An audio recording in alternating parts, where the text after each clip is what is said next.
সকালে রান্নার জন্য সবজি কেটেছিলাম, কিন্তু সবজির খোসাগুলো আমার আর ফেলা হয়নি। তো এই যে এখন আমি যাচ্ছি সবজির খোসাগুলো ফেলতে, আর এই ট্রেটার মধ্যেই কিন্তু আমাদের সমস্ত সবজির খোসাগুলো ফেলা হয়। আর এই ট্রেটার মধ্যে দেখো দুটো কুমড়ো গাছও হয়েছে, একটা ছোট হয়েছে আর একটা দেখো কুমড়ো গাছটি কতটা বড় আর কি হয়ে লতিয়ে গেছে একেবারে। তো তারপর এসে ও টিফিনটাও গুছিয়ে দিলাম। আজকের হয়েছিল ভোলা মাছের তরকারি আর তার সাথে হয়েছিল করলা আলু ভাজা। ও টিফিন গুছিয়ে দিলাম আর ও অফিস যাওয়ার উদ্দেশ্যে বেরিয়ে পড়লো। তারপর আমি আমার যা যা কাজগুলো থাকে তারপর তো সেইগুলো সব কমপ্লিট করে চলে গেছিলাম স্নান করতে। তো স্নান করে এই যে এখন ঘরে চলে এসেছি, আর কয়েকটা জামা কাপড় ছিল সেই জামা কাপড়গুলো এখন রোদ্দুরে মেলেও দিলাম।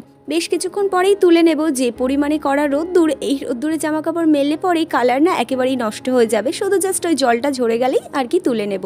ঠাকুরের পুজো দিয়ে নিলাম। আর তুলসী গাছটাতে না এত পরিমাণে ঢোলকমনির পাতা জড়িয়েছে কি বলি আর।